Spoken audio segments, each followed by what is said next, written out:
شوہر نشہ کرتا تھا، میری چھوٹی سی بیٹی تھی اور کھانے کو 1 روپیہ نہ تھا۔ میرا 16 سال کا دیور تھا جو بہت کمزور تھا اور ہمیشہ بیمار رہتا تھا۔ ایک دن لنگر سے کھانا لایا جسے کھاتے ہی ہم سو گئے۔ اب روز یہی ہوتا، دیور لنگر کا کھانا لاتا اور کھاتے ہی سو جاتی۔ میرا دیور بھی دن بدن موٹا اور صحت مند ہوتا جا رہا تھا۔ ایک دن میری طبیعت خراب ہو رہی تھی، میں کھانا کھائے بنا ہی سو گئی۔ ابھی آدھا گھنٹہ ہی گزرا تھا کہ روح کانپ گئی کیونکہ دیور میرا نام عظمیٰ ہے، میری عمر اس وقت 25 سال کی ہے، لیکن میں اپنی کہانی اس وقت سے سنا رہی ہوں جب میں 6 سال کی تھی۔ میں اپنے بہن بھائیوں اور امی ابو کے ساتھ ایک چھوٹے سے گاؤں میں رہتی تھی۔ وہ گاؤں کشمیر کے علاقے میں تھا۔ ہم لوگوں کے وسائل بہت ہی کم تھے۔ جب ہی ہم بہن بھائیوں نے اسکول کی شکل بھی نہیں دیکھی۔ مجھے پڑھائی کا بہت شوق تھا، پر میرے امی ابو نے میرے اس شوق کو کسی خاطر میں نہیں لیا اور چنانچہ میں نے بھی اتنا احتجاج نہ کیا اور چپ ہو گئی تھی۔ البتہ میرے پاس اس زمانے میں 5 روپے تھے جس سے میں ایک کتاب خرید لائی تھی۔ اس کتاب کی مدد سے میں اب اردو پڑھنا سیکھنے لگی تھی اور کسی حد تک کامیاب ہونے لگی تھی۔ میرے ابو نے ایک دن کسی سے پیسے ادھار لیے اور گھر لے آئے۔ میری امی نے اس حرکت پر ان کو خوب باتیں سنائی تھیں کہ یہ انہوں نے لے کر کیا دیا ہے، یہ پیسے واپس کیسے ہوں گے۔ پر میرے ابو کا خیال تھا کہ ان پیسوں سے انہیں ایک زمین خریدنی ہے اور اس زمین پر اپنی محنت سے فصلیں اگائیں گے تاکہ اس طرح منافع آ سکے، اور پھر جب منافع ملے گا اور پیسے ادھار والے واپس کر دیں گے۔ میری امی کو یہ سب پلان بہت نازک لگ رہا تھا، پر میرے ابو کو پورا بھروسہ تھا جو انہوں نے سوچا ہے وہی ہوگا۔ چنانچہ میرے ابو نے خود ہی ان پیسوں کو اس زمیندار کو دے دیا جس نے ہمیں وہ زمین دینی تھی۔ اس زمیندار نے پیسے لے لیے اور کل آنے کا کہا۔ میرے ابو نے ان کی بات مان لی اور واپس آ گئے۔ ہم سب اس وقت چھوٹے تھے، تبھی ان معاملات کا ہمیں بالکل علم نہ تھا۔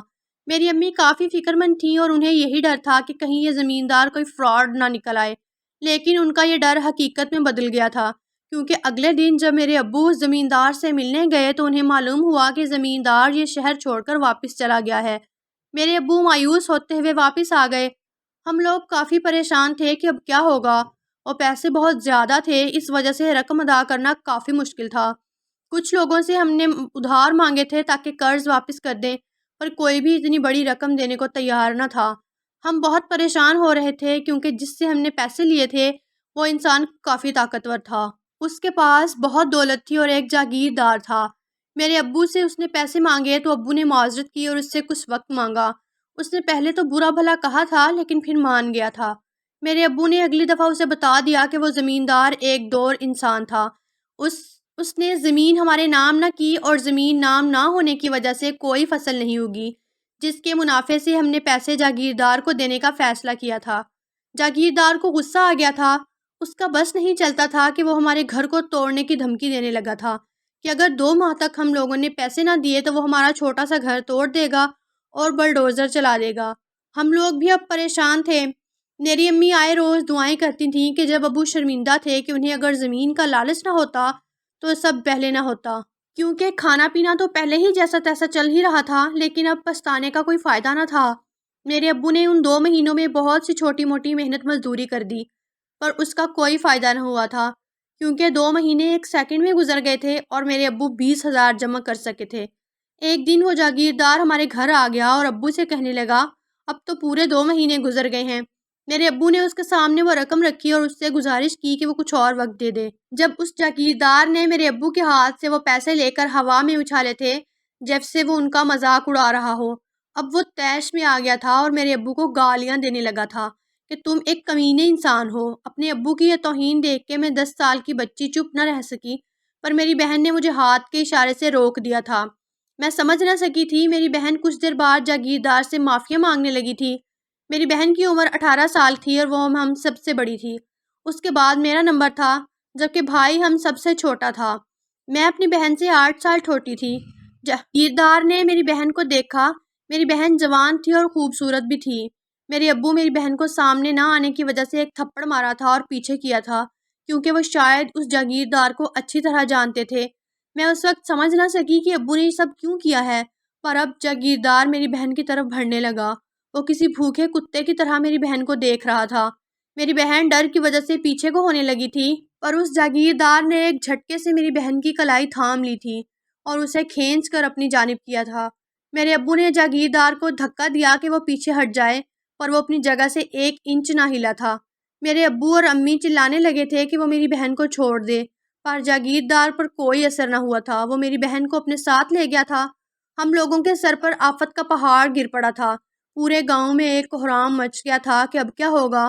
میرے ابو کی عزت پورے گاؤں میں بدنام ہو گئی تھی کہ میری بہن اب کسی کے قبضے میں ہے، اس کے ساتھ تو کچھ بھی ہو سکتا تھا۔ یہی سوچ کر میرے ابو نے ایک ہمسائے کے بیٹے کے ساتھ میرا بھی رشتہ پکا کر دیا تھا۔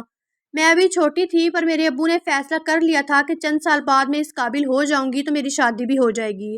میں بہت تنگ آ گئی تھی اور میرے پاس اور کوئی چارہ نہ تھا سوائے اس کے کہ میں ابو کی بات مان لوں۔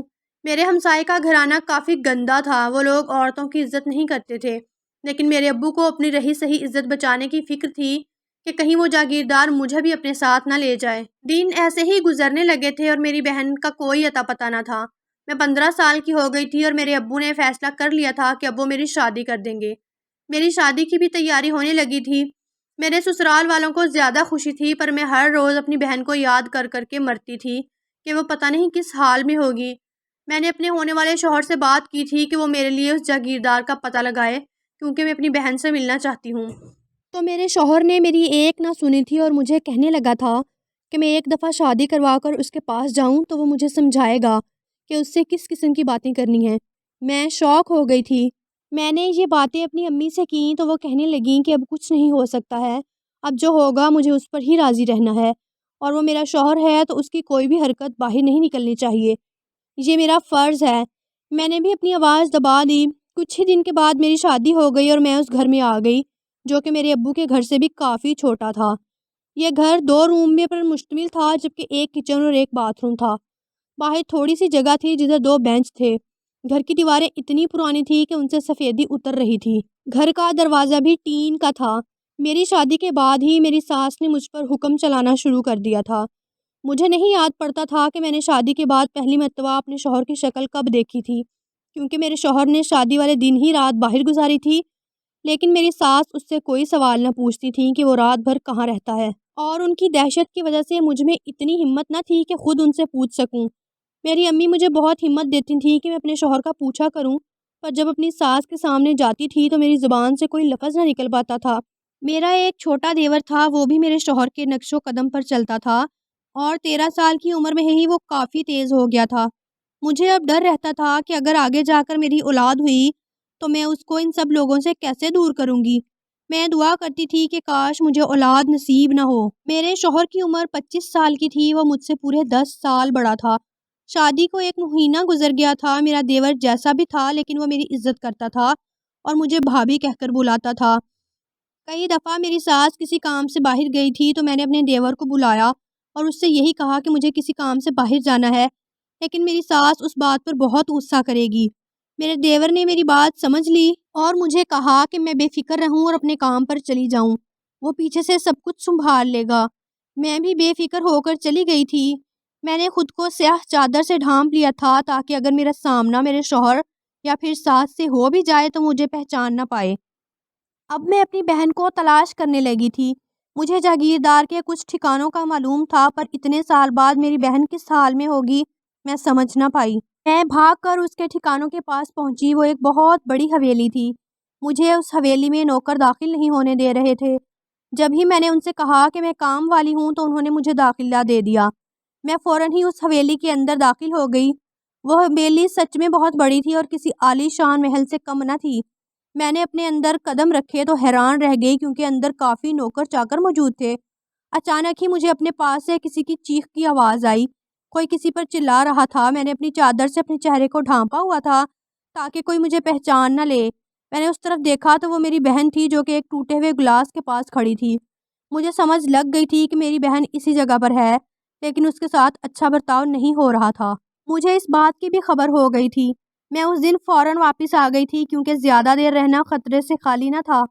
میں واپس آ گئی تو میری ساس کی آواز مجھے آ گئی تھی۔ میرے دیور نے مجھے آتا ہوا دیکھا تو میری ساس کو باتوں میں لگا لیا تاکہ میں آرام سے اپنے روم میں چلی جاؤں۔ میں بھی فوراً اپنے روم میں چلی گئی اور کچھ دیر بعد باہر نکلی۔ میری ساس نے مجھے باہر آتا ہوا دیکھا تو اس نے مجھے زوردار تھپڑ مارا کہ میں اتنی آوازوں کے بعد اب باہر نکلی ہوں۔ میں سمجھ گئی تھی کہ میری ساس نے گھر آ کر مجھے بلایا تھا، میرے دیور نے مجھے بعد میں بتایا کہ میں نے ساس کو کہا تھا کہ میں صفائی کر رہی تھی، کیونکہ اگر وہ کوئی اور بہانہ بناتا تو میری ساس فوراً روم میں آ کر مجھے مارنے لگتی۔ میں نے اپنے دیور کا شکریہ ادا کیا تھا کیونکہ اس کی بدولت مجھے اپنی بہن کے بارے میں ہلکا سا سراغ مل سکا تھا۔ اب میں نے یہی طریقہ اپنایا تھا کہ آگے بھی میں اسی طرح باہر چلی جایا کروں گی۔ ایک شام میں گھر کے کاموں میں مصروف تھی جب کچھ ہمارے گھر باہر کچھ لوگوں کی آواز آئی۔ میں حیران ہوئی کہ نہ جانے کیا ہوا ہے۔ جب ہی فوراً باہر نکلی اور دیکھا کہ کچھ لوگوں نے میرے شوہر کو دونوں ہاتھوں سے تھاما ہوا تھا اور اسے سہارا دیا ہوا تھا۔ میں نے اپنے شوہر کو دیکھا تو وہ جھوم رہا تھا اور کچھ گنگنا رہا تھا۔ میری ساس نے مجھے کوسا کہ اپنے شوہر کو اندر لے کر آؤں۔ اس پر میں نے اپنے شوہر کو سنبھالا اور اسے گھر کے اندر لے آئی۔ سارے محلے والے میرے شوہر کی حالت کو انجوائے کر رہے تھے۔ صاف پتہ چل رہا تھا کہ وہ نشہ کر کے آیا تھا۔ میں نے جلدی سے اسے واش روم میں لے جا کر اس کا حلیہ درست کیا تھا تاکہ وہ ہوش میں آ سکے، لیکن کچھ دیر بعد وہ سونے لگا تھا۔ میں بھی اپنی جگہ پر سو گئی تھی۔ اچانک ہی صبح مجھے کسی نے بیڈ سے نیچے گرایا جس پر میری آنکھ کھل گئی اور میرا شوہر مجھے گھورنے لگا تھا۔ وہ مجھ سے کہنے لگا تھا کہ میری اتنی اوقات نہیں ہے کہ میں اس بیڈ پر سو سکوں، اس لیے آج کے بعد میں زمین پہ سوؤں گی۔ میں سمجھ گئی تھی کہ میرے شوہر کا نشہ نہیں اترا، اس لیے آگے سے کوئی جواب نہ دیا۔ میرا شوہر پھر سے باہر نکل گیا تھا اور اب وہ دوبارہ ساری رات باہر ہی رہا تھا۔ مجھے معلوم نہیں تھا کہ وہ اتنے پیسے کہاں سے لیتا ہے، کیونکہ آج کل تو کوئی مفت کا نشہ بھی نہیں کرواتا تھا۔ یہی چیز مجھے کھٹک رہی تھی۔ ایک دفعہ میں نے اس کا پیچھا کرنے کا فیصلہ کیا تھا، لیکن میری قسمت اتنی خراب تھی کہ میری ساس کو شک ہو گیا کہ میں گھر سے باہر نکلی ہوں۔ اس نے پیچھے سے مجھے دیکھ لیا تھا اور اگلی دفعہ میرے شوہر سے میری شکایت کر دی تھی کہ میں اس کی جاسوسی کی ہے۔ میرا شوہر شاید اسی بات کا انتظار کر رہا تھا۔ وہ مجھ پر ٹوٹ پڑا تھا اور وہ رات میری زندگی کی سب سے اذیت ناک رات بن گئی تھی۔ میں اس رات بہت تڑپی تھی۔ میری چیخیں شاید پورے محلے کو سنائی دے رہی تھیں، پر ان کے لیے یہ کوئی بات نہ تھی کیونکہ یہ اس محلے کا رواج تھا۔ اگلی صبح میرا بدن ٹوٹ رہا تھا درد سے، میرا چلنا محال تھا، میں تو بس موت کی دعا مانگتی تھی۔ میرا شوہر اب باہر جاتے ہوئے مجھے روم میں بند کر دیتا تھا تاکہ میں اس کی جاسوسی نہ کر سکوں۔ میرے شوہر کے پاس نشے کے لیے پیسے کم پڑ گئے تھے جب ہی اس نے گھر کا سامان بیچ دیا تھا اور ان پیسوں سے نشہ کرنے لگا تھا۔ ہمارے گھر میں اب ضرورت کا سامان بھی نہیں ہوتا تھا۔ انہی دنوں مجھے معلوم ہو گیا کہ میں ماں بننے والی ہوں۔ اگر میری جگہ کوئی اور یہ خبر سنتا تو اس کے لیے یہ بات بہت خوشی کی تھی، پر میرے لیے یہ خبر کسی مصیبت سے کم نہ تھی، کیونکہ میں جن حالات سے گزر رہی تھی میں نہیں چاہتی تھی کہ اولاد نصیب ہو۔ میں اس رشتے سے چھٹکارا چاہتی تھی، میں بس اپنی بہن کو آزاد کرنا چاہتی تھی، لیکن اب اس ننھی کلی کو دبوچ نہیں سکتی تھی۔ مجھے معلوم تھا کہ اس ننھی کلی کو کھلنا ہی ہے، پر میں نے اس خبر کا اظہار کسی سے نہ کیا۔ 5 مہینے اسی طرح گزار دیے تھے۔ میرے کپڑے اتنے کھلے ہوتے تھے کہ کسی نے محسوس نہ کیا، اور میرا شوہر بھی اتنا عرصہ باہر گزارتے تھے، وہ میرے پاس بھی نہیں آتا تھا جو اسے معلوم ہو سکتا۔ ایک رات میرا شوہر واپس گھر آیا، وہ مجھے اپنے پاس بلانے لگا تھا۔ مجھے ڈر تھا کہ کہیں اسے معلوم نہ ہو جائے کہ میں پیٹ سے ہوں، لیکن اگر میں اس کے پاس نہ جاتی تو پھر اس نے میری جو حالت کرنی تھی اس سے بچے کو خطرہ ہو سکتا تھا۔ اب میں آہستہ سا اس کے پاس آئی۔ کچھ دیر بعد اسے معلوم ہو گیا تھا کہ وہ باپ بننے والا ہے، لیکن اس نے کسی رد عمل کا اظہار نہ کیا، بلکہ وہ مجھ سے کہنے لگا تھا کہ دعا کروں کہ بیٹا ہی ہو، اگر بیٹی ہو گئی تو وہ چھین کر کسی اور کو دے دے گا۔ میرا سر پر اس نے جیسے آسمان گرا دیا تھا، میرا خون خشک ہو گیا تھا۔ اب ایک اور مصیبت آ گئی تھی۔ ہر گزرتے دن کے ساتھ مجھے ایسا لگنے لگا تھا جیسے میری بیٹی ہی ہوگی۔ میں نے ڈاکٹر کے پاس جانے کا فیصلہ کیا اور اپنے دیور سے اس چیز کا اظہار کیا۔ میرے دیور نے مجھے کہا کہ میں بالکل فکر نہ کروں اور اس کے اعتماد میں آ کر ایک دائی کے پاس چلی گئی، لیکن اس نے جو خبر مجھے سنائی تھی اسے سن کر واپسی کے لیے میرے پاؤں بھاری ہو گئے تھے۔ میرا دیور میرا انتظار کر رہا تھا۔ میں فوراً ہی گھر گئی تو میری ساس شکر سے سو رہی تھی۔ میرے دیور نے مجھ سے رونے کی وجہ پوچھی تو میں نے اسے سب سچ سچ بتا دیا کہ دائی نے کہا ہے کہ میری بیٹی ہے، جبکہ بیٹا نہیں۔ میرا شوہر مجھ سے بیٹا مانگ رہا ہے۔ میرا دیور بھی پریشان ہو گیا تھا کیونکہ وہ اپنے بھائی کو جانتا تھا، وہ کہتا ہے وہ کر کے دکھاتا ہے۔ میرے دیور نے مجھے ایک پلان بتایا اور اب ہمیں اس پلان پر عمل کرنا تھا۔ میرے دیور نے اس دائی سے بھی بات کر لی تھی، وہ دائی اس پلان میں ہمارے ساتھ شامل ہو گئی تھی۔ کچھ دن کے بعد وہ دن آ گیا جب ہمارا پلان شروع ہونا تھا۔ میری حالت خراب ہونے لگی تھی جب میرے دیور نے اس دائی کو بلایا۔ میرے دیور نے سب کو یہی خبر سنائی کہ میرا بیٹا ہوا ہے اور اس کو ایک کپڑے میں اچھی طرح کور کیا تاکہ کسی کو معلوم نہ ہو سکے کہ بیٹی ہے۔ میں اس وقت ہوش میں نہیں تھی۔ میرے دیور نے مجھے یہ سب بعد میں بتایا تھا۔ میں یہ سن کر شاک ہو گئی تھی۔ مجھے ڈر تھا کہ کہیں ہم دونوں پکڑے نہ جائیں۔ میرا شوہر اب کافی خوش تھا، وہ اپنے محلے اور آوارہ دوستوں میں مٹھائی بٹوانے لگا تھا۔ اب میری ساس اور شوہر کا برتاؤ بھی میرے ساتھ کسی حد تک ٹھیک ہو گیا تھا۔ مجھے اس بات کی ہلکی سی خوشی ہوئی تھی۔ ایک رات میری بیٹی کی طبیعت کافی بگڑ گئی۔ جب میرا شوہر بھی تنگ آ رہا تھا، اس نے اگلی صبح مجھے اکیلے ہی دائی کے پاس بھیج دیا۔ میں نے سکھ کا سانس لیا اور یہ اچھا موقع سمجھا تھا جس میں اب میں اپنی بہن سے مل سکوں گی۔ اس وقت صبح کا وقت تھا۔ میں نے دائی سے اپنی بیٹی کو چیک کروایا اور جاگیردار کی زمین پر پہنچ گئی۔ کچھ دیر بعد ہی مجھے میری بہن نظر آ گئی جو باہر زمین کی صفائی کر رہی تھی۔ اس کی حالت اتنی بری تھی کہ وہ مجھ سے پہچانی نہیں جا رہی تھی۔ میں نے کافی مشکل سے اسے پہچانا تھا اور اسے گلے لگایا تھا۔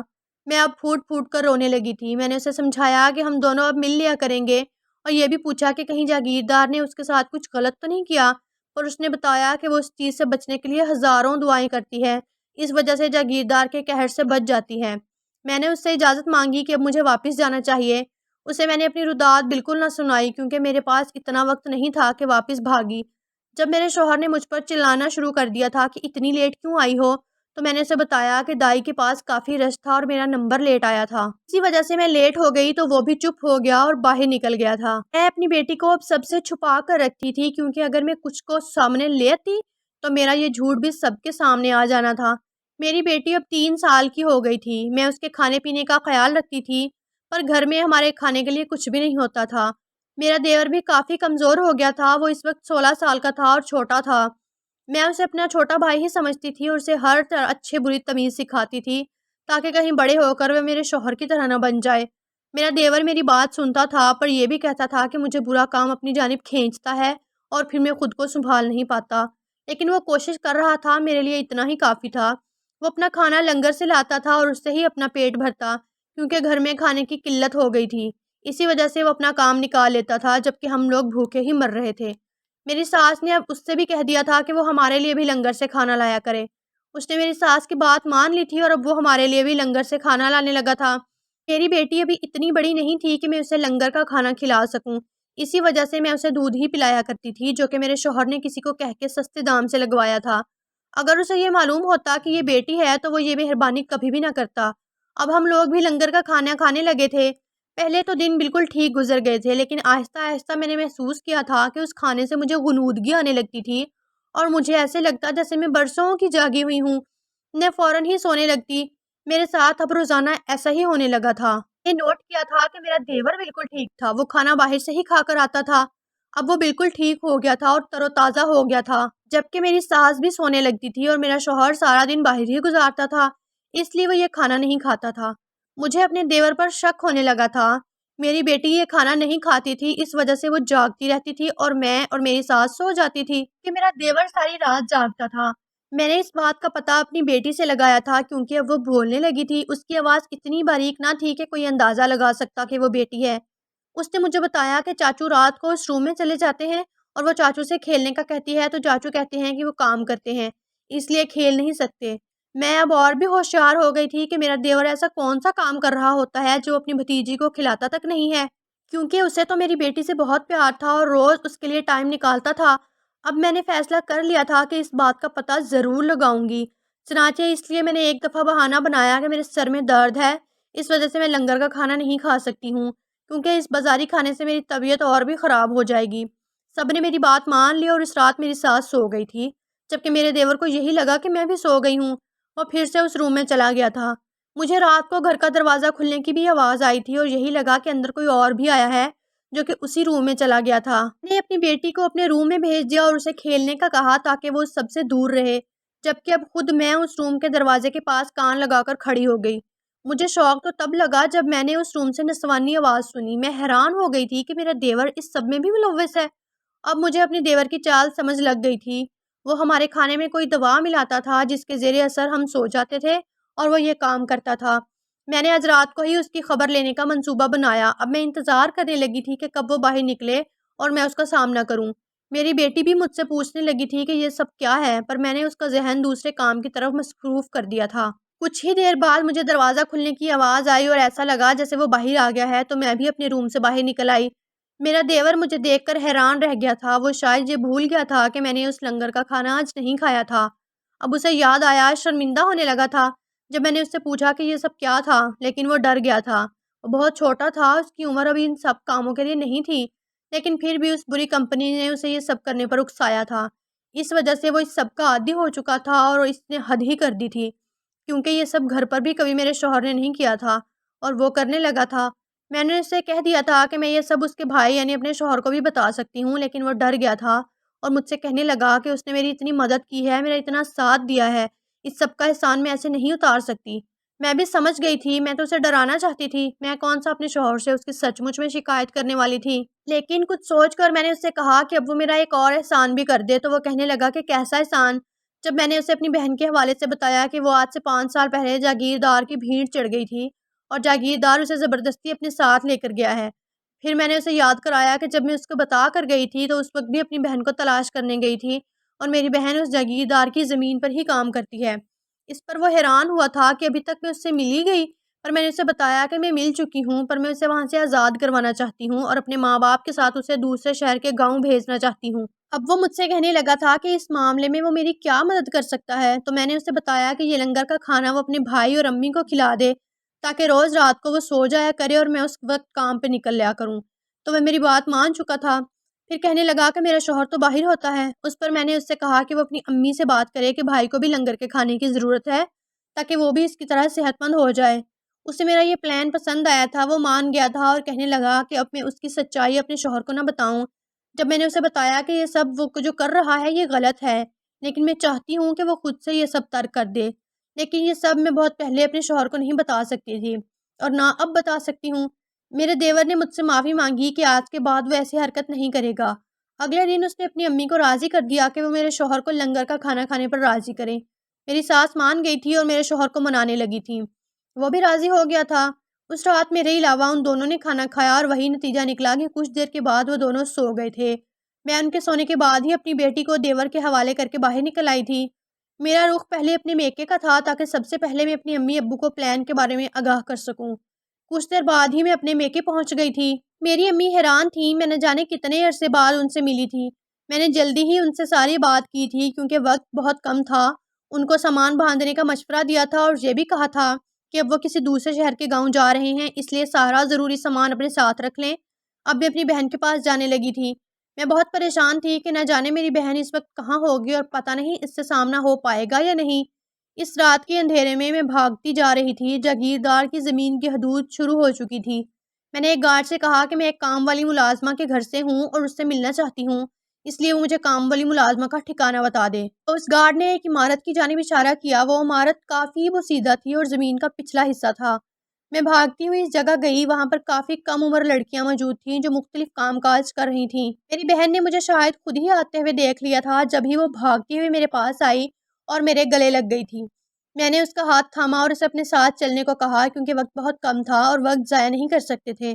اس نے مجھے کہا کہ یہ سب خطرے سے خالی نہیں ہے، لیکن میں نے اسے کہا کہ یہ سب کرنا ہی ہے۔ وہ میرے ساتھ بھاگنے لگی تھی پر گارڈ ہم دونوں کو دیکھ رہا تھا۔ میں نے دوسرا راستہ چنا اور جھاڑیوں کو پھلانگتے ہوئے کچے راستے کی مدد سے وہاں سے بھاگنے میں کامیاب ہو گئے تھے۔ گارڈ اتنا دور ہمیں دیکھ نہ سکا تھا کیونکہ دھند کی وجہ سے کوئی بھی چیز دکھائی نہیں دے رہی تھی، اسی وجہ سے ہمیں فائدہ ہو گیا تھا۔ میں اپنی بہن کو فوراً ہی اپنے میکے لے کر چلی گئی تھی۔ میری بہن سب مجھ سے مل کر بہت روئے تھے، وہ پہچانی نہیں جا رہی تھی کیونکہ اس کی حالت کافی خراب تھی۔ میں نے دیکھا تو امی نے سامان باندھ لیا تھا۔ میں نے جلدی سے انہیں بس کے اڈے پر پہنچایا اور ایک گاؤں کا پتہ اپنی بہن کو سمجھا دیا تھا۔ میری بہن مجھے بھی اپنے ساتھ چلنے کو کہنے لگی تھی پر میں نے اسے کہا کہ کل رات کو میں بھی آ جاؤں گی اور اپنی بیٹی کے ساتھ آؤں گی، اس لیے وہ میرا رات ہوتے ہی گاؤں میں انتظار کرے۔ وہ سمجھ گئی تھی۔ میں بھی انہیں الوداع کر کے واپس اپنے گھر آ گئی تھی۔